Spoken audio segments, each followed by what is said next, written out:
Good afternoon, everyone. I'm Cynthia Guillory, again vying for the position of Family Court Judge, Division J, the newly created Division J, which has been specifically assigned to Family and Juvenile Court. I received my number yesterday. It's number 74. I'd like to tell you a little bit about myself, or do we go question and answer first?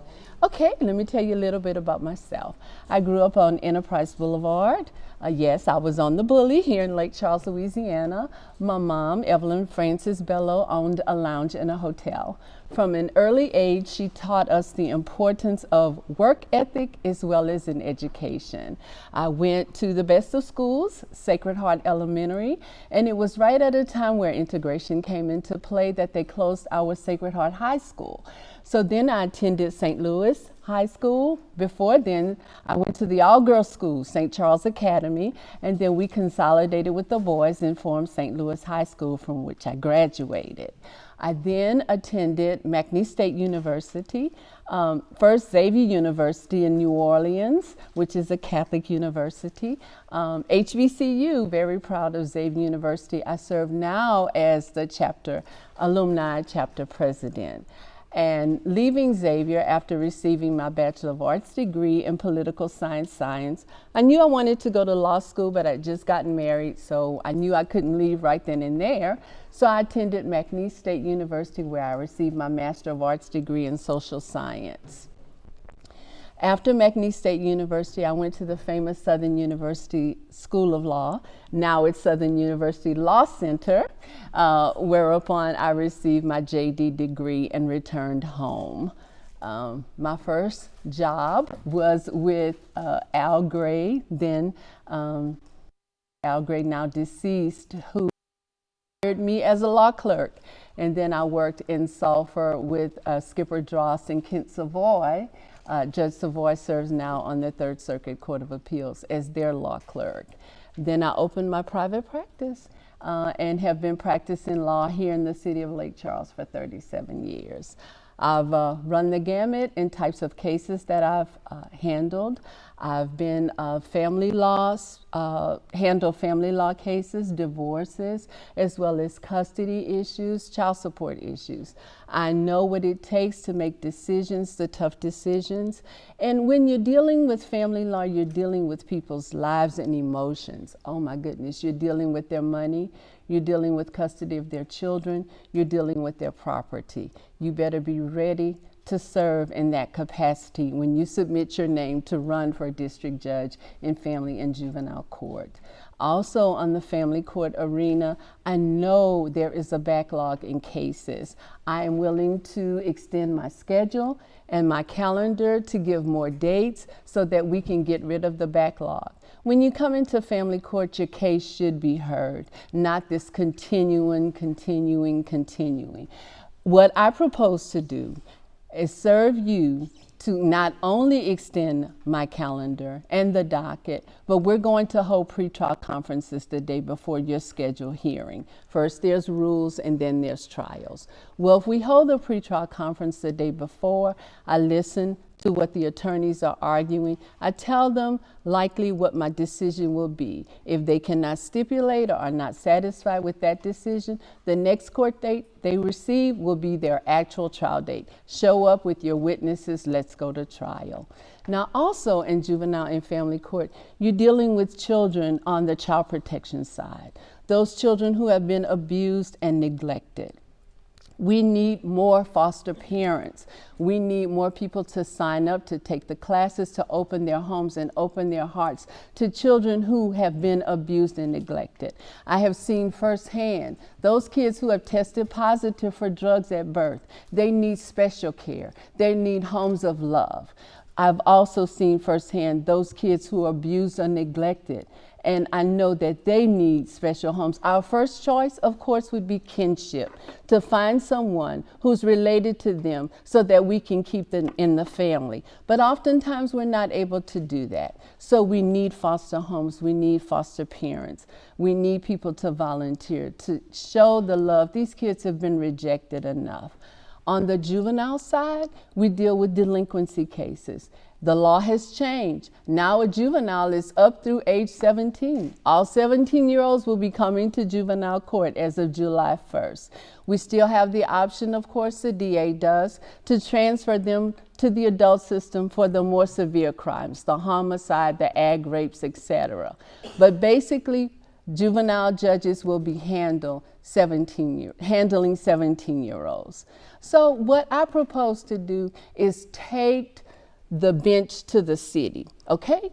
Let's have open forums. Let's find out what's going on with our kids. Each community is different. Central is different from South. North is different from Central. So I propose to go to each community and have open forums so that you can't resolve the issues or solve the problems if you don't know what the problems are. Let's take the bench out of the four walls of the courtroom, take it to the streets, take it to the people. And that's what I propose to do at least once a month. Now, realizing also in juveniles, they're making poor choices. Not all juveniles are bad. They come from the richest of rich homes. They come from the poorest of poor. Many of them need mentors. Many of them need guidance. Many of them just need someone to talk to them and point them in a positive direction that they can make it. And that's what I propose to do as your district judge in juvenile and family court. I always transpose it, should be family and juvenile court, but you know where my passion is, right? And also what I'd like to do is have a day to shadow the judge. For those high school students, seniors, and or college students who are interested in possibly going to law school, to shadow Division J, to see what we do, why we do what we do, and to hopefully get more and more lawyers in the city of Lake Charles.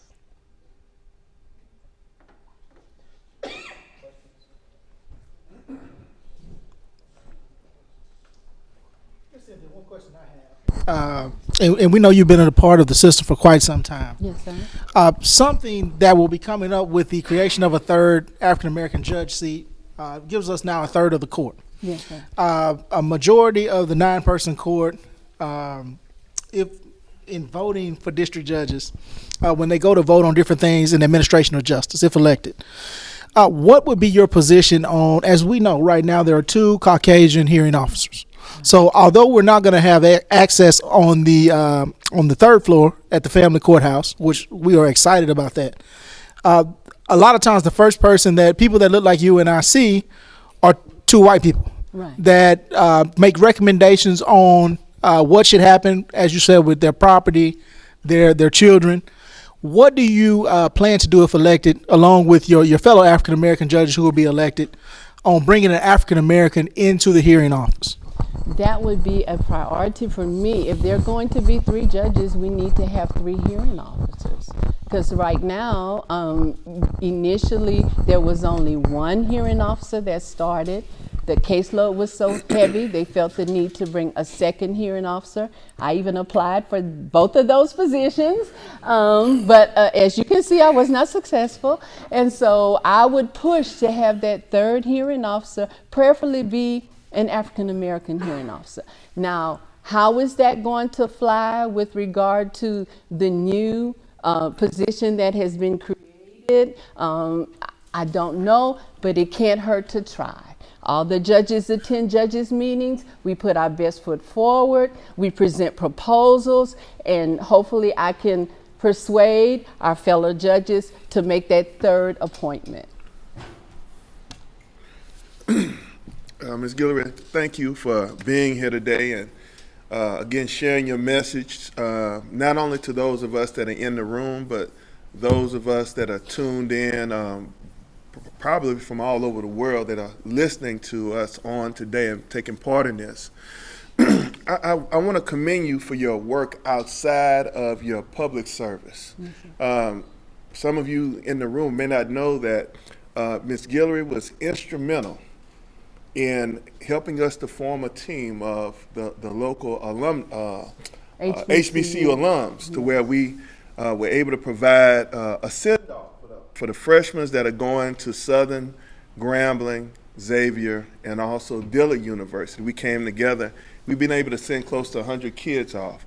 That experience within itself and your professional experience, how has it shaped you to get you to this point now to be on the bench? I can tell you I have been a practicing attorney for 37 years. I was very, very young when I started.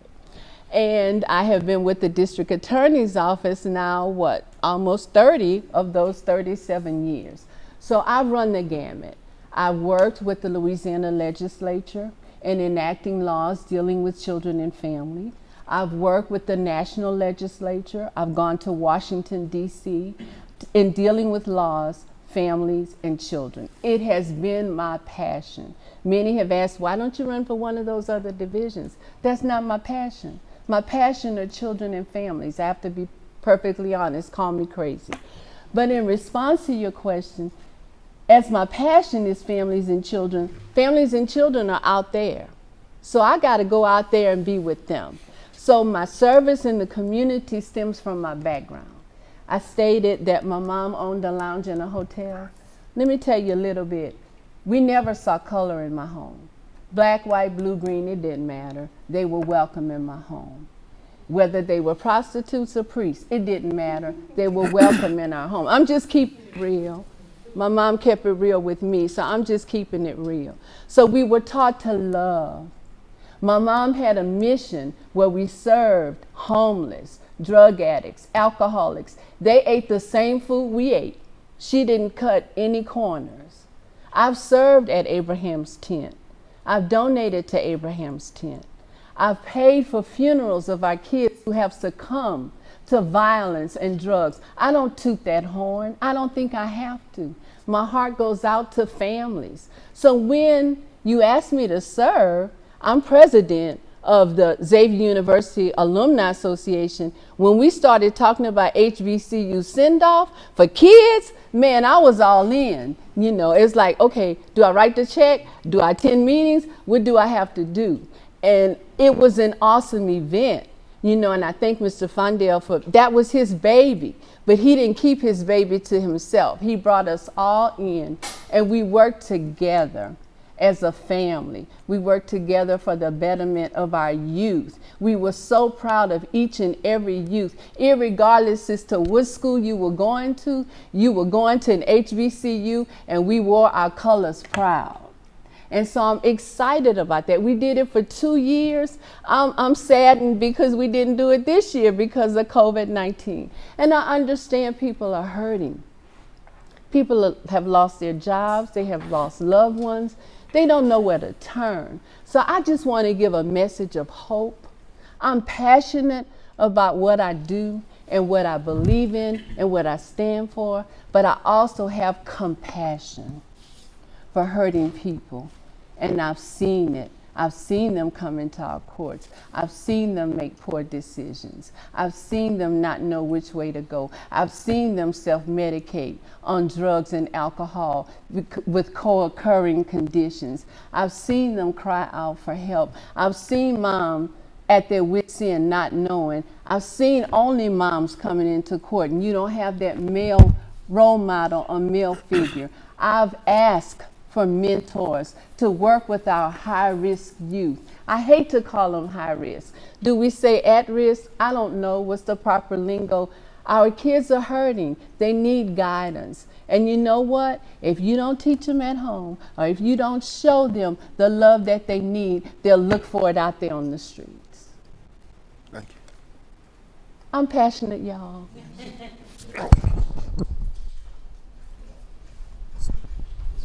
Take one quick break. While we're taking that break, did I answer your question, Mr. Flynn?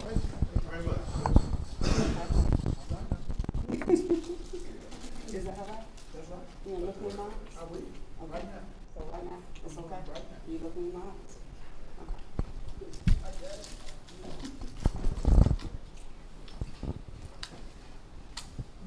We've been at it all day, huh? Make sure too, you have all your supporters, make sure they're sharing your message. Yes, sir. Yeah, encourage them to, post it on your page and encourage them. But am I correct, wait a few days? No, ma'am, you can do this when you. Oh, right away. Okay. They could actually be watching. Some of them are watching it now. Yeah, they actually Awesome. we've had thousands of views today. Awesome. Thousands of people from all over the country. Thank you have for been telling me, because I thought it would be delayed. In a couple of days, so that's why we told them Awesome. to wait a couple of Thanks, days. sis. But yes, they can't do it now. from Facebook Live. Right, right, but that's what she's saying. Wait for me. Very good. We're good? We can go. Okay. All right. Yes. So, Ms. Guillory, I wanted to ask you, all the years that you've been involved with family and juvenile court, what has been your most trying case that you've ever had? And out of that experience, if that same type of case came to you as you were on the bench, how would you handle it? That's a tough one, because you have to understand that juvenile matters are strictly confidential. So those are the toughest cases for me. On the family law side, I would handle divorces, custody, visitation, community property, restraining orders, those types of things. And you could always deal with, at some point, you two loved each other, so can we get to that point? I've even given money back when they've gotten back together, because I'm not in the habit of breaking up homes. Okay, I mean, if it was over some silly argument, and I'm not saying stay in an abusive situation, yeah, I said it. If you're being abused, get out, because it only gets worse, it doesn't get better. However, people do change, and I understand that. But step away so that they can work on themselves and then see what needs to be done later on and get the counseling that's needed. My toughest case was a baby that had been burned, and it still bothers me now. And it was a baby that had been put in scalding hot water. She was in the burn unit in Galveston. And it just so happens that we were in court. The worker at the time had brought the baby in so that the judge could see that the baby was thriving and growing, the burns were healing, etc. This is never supposed to happen. At the same time the baby was with the judge, the dad was walking into the courtroom. That baby was reaching for her dad. And this was somebody who had put her in scalding hot water. I ran out the courtroom crying. That was the toughest day for me that I have ever had, because that bond of love is so strong.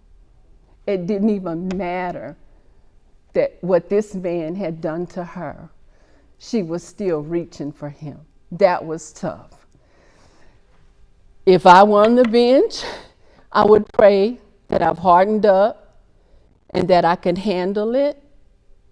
That was a tough one. The second tough one I had, I don't look to put kids in jail. I look for a group home. Certain crimes require that they serve time, either in a secure facility or a group home. The judge can't mandate where. The Office of Juvenile Justice decides where. But there was another case where I had worked with this kid time and time and time again, and he just would not get any better. We had put services in the home. We had gotten mentors. We had done all that we knew to do to work with he and his family. And even his mom was like, Miss Cynthia, he will not change. This particular day, he had committed such a serious crime that I had to recommend placement. That was another day I cried. If that same type of case came before me, of course I've toughened up through the years and I would be able to handle it. We don't look forward to it, but sometimes that's what it takes to turn kids around. And even now in juvenile court, I tell the kids, y'all don't want to go across the street. We're nice over here in juvenile. But when you with the big boys, it ain't no fun. They're not about rehabilitation or group homes. They're about prison. And Angola ain't nothing nice. And I keep it real and I say, oh, and you pretty too. They gonna love you over there. So, but I tell you the joy of my life, I was in Walmart one day, and this young lady said, "You Cynthia Clay Guillory?" And I was like, "Oh, I don't know if I should answer that." And I'm like, "Yes." She said, "Miss Cynthia, I just want to tell you, I hated you when I went in your court." She said, "But I thank you for everything you did for me." She said, "You know what? You'd hug me and say, 'Jesus loves you, and you got to do better. I know you can do better.'" She said, "I'm married now. I have 2 kids, and I have a good job. And I just want to tell you, I know Jesus loves me, and I love you." So that made my day. My last statement on it, on Ms. Guillory, again, thank you for this time. I'm sorry. When you're in this position, I've heard from the other candidates that have been here about the challenges that they have. And I'm trying to figure, how do you accentuate change? You can do it in your courtroom. How do you do it with the other judges? I mean, do you come to a consensus and say, okay, then we move from that point to the legislature? I mean, to, delegation here of helping to create the, how do you go about doing this and creating the change that everybody's been talking about here? Let me tell you, I have the unique experience of having worked with each and every judge and our future judge on the bench, and we have a great working relationship. I know what goes on in those judges' meetings are strictly confidential, like my juvenile court, but I would attend those meetings and I would let them know openly and honestly what my feelings are, what the needs are. And we can come to some type of consensus.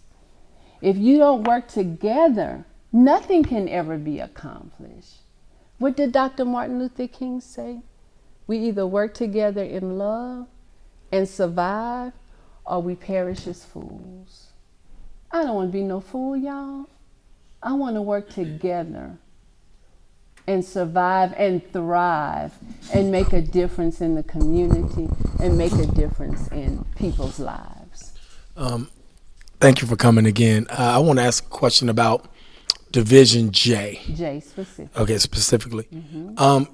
I understand Judge Bradbury is now full-time back across the street. Yes. And Judge Red is over there as well. Mm-hmm. And whoever takes J will be standing in the stead of I, or not in the stead of I don't know. So I'm asking, at some point I heard that Judge Cottrell and I was going to be taking all of the delinquency cases, or like there were going to be now a set of cases that you guys would be taking.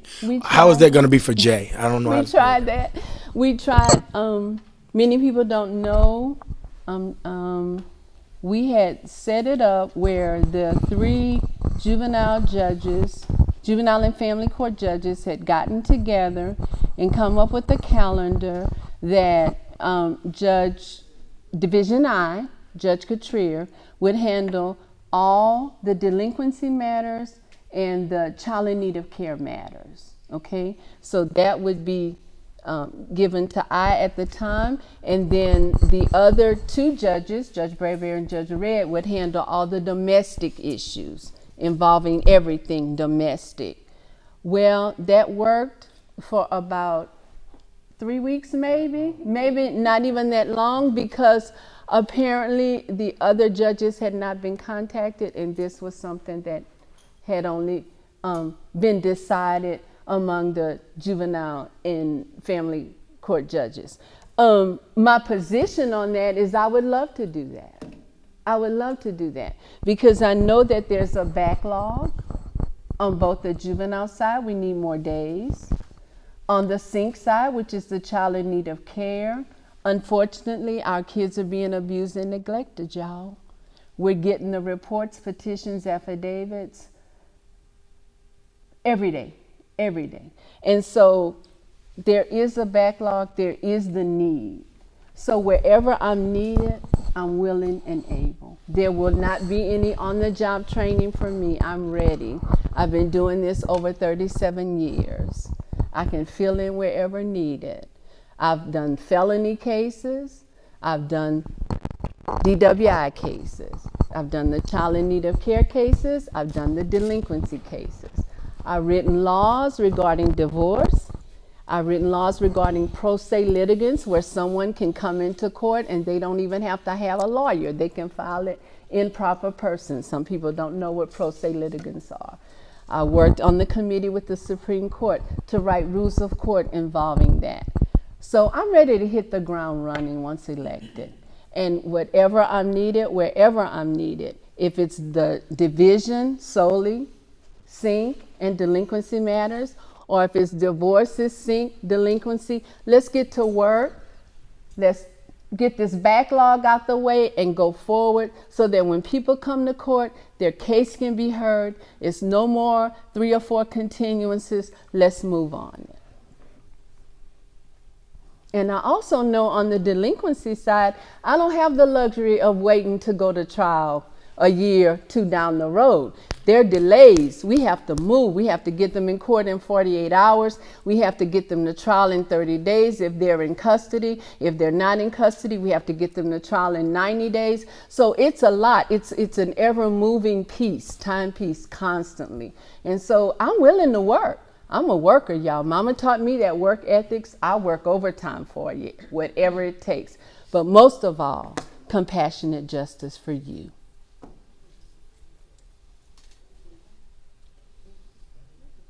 I'm Cynthia Guillory, number 74 on the ballot. Please vote November 3rd, Division J, Family and Juvenile Court. Jesus loves you. I do too. Bye-bye.